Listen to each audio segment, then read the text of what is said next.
Hello friends, હું Gitaben cooking ચેનલ્સથી મારી ચેનલમાં તમારું ખૂબ ખૂબ સ્વાગત છે.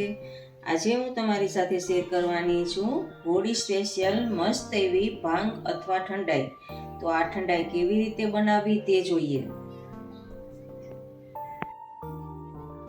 ઠંડાઈ બનાવવા માટે મેં 7 થી 8 બદામ લીધી છે, એટલા જ કાજુ લીધા છે અને પિસ્તા 15 જેટલા પિસ્તા લીધા છે. 2 મોટી ચમચી વરિયાળી છે, 1 ચમચી ખસખસ છે. વરિયાળી અને ખસ તો આમાં ખાસ હોય જ છે ઠંડાઈ બનાવવા માટે. અને 1 ચમચી મરી છે અને અડધી ટીસ્પૂન જેટલો જાયફળનો પાવડર છે. અને આ પિસ્તા અને બદામની કતરણ છે જે ગાર્નિશિંગ માટે લીધી છે. અને આ મિશ્રી છે અને આ રોઝ એસન્સના ટીપા 4-5 ટીપાની જરૂર પડશે, એટલે રોઝ એસન્સ લીધું છે.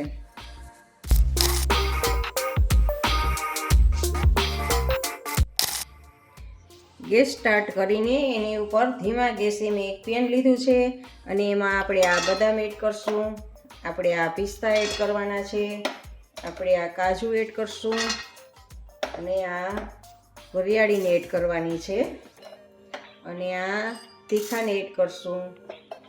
આ બધું જ આપણે ધીમા તાપે સાતડી લેવાનું છે.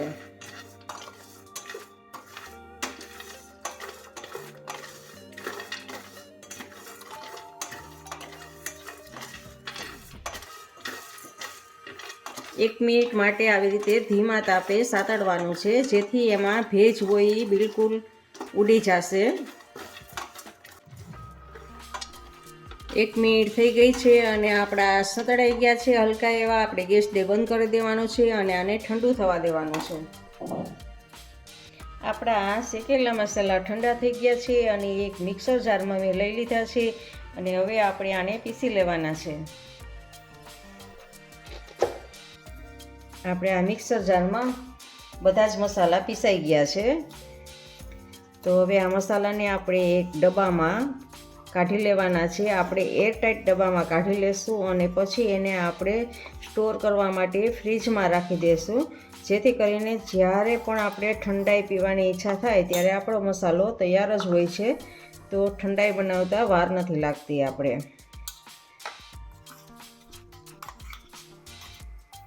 તો આપણો આ ઠંડાઈનો મસાલો તૈયાર છે.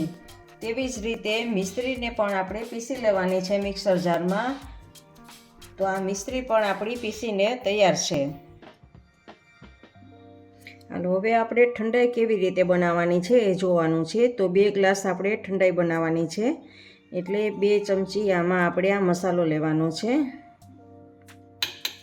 અને સામે 2 મોટી ચમચી આખી ભરેલી આપણે મિશ્રીને લેવાની છે. 2 ઠંડક આપે એ માટે આપણે મિશ્રી લેવાની છે, ખાંડનો ઉપયોગ નથી કરવાનો. અને આમાં આપણે થોડુંક પાણી એડ કરવાનું છે, કારણ કે આપણે આ મિશ્રીને આને આમાં જ એકદમ એકરસ કરી દેવાનું છે સારું એવું. ઘોળ તૈયાર કરી લેવાનું છે આપણે આ.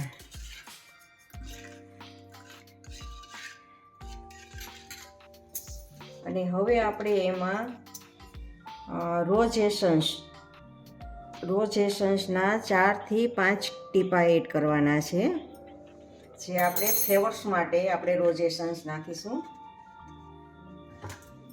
અને પાછું હલાવી લેવાનું છે.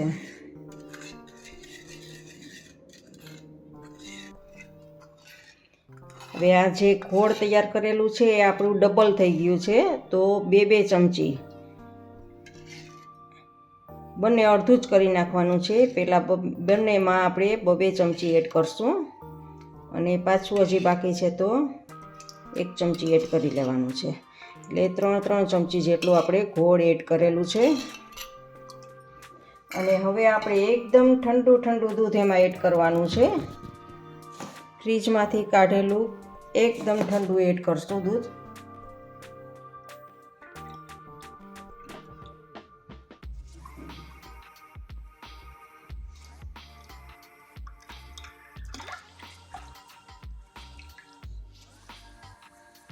અને એને સારી રીતે હલાવી લેવાનું છે, મિક્સ કરી લેવાનું છે.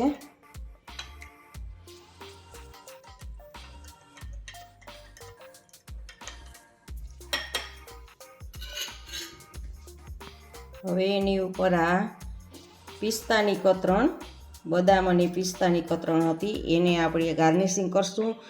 ગુલાબની પાંદડી હોય તો એનાથી પણ ગાર્નિશિંગ કરવાનું છે અને કેસર હોય તો એનાથી પણ ગાર્નિશિંગ કરશું. પણ આપણે અત્યારે પિસ્તા અને બદામની કતરણથી ગાર્નિશિંગ કર્યું છે. તો આપણી આ ઠંડાઈ આપણી તૈયાર છે.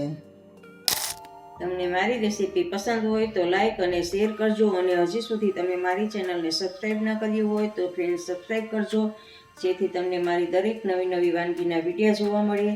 ઇન્સ્ટાગ્રામમાં મારા પેજને ફોલો કરજો, મેં નીચે લિંક આપેલી છે.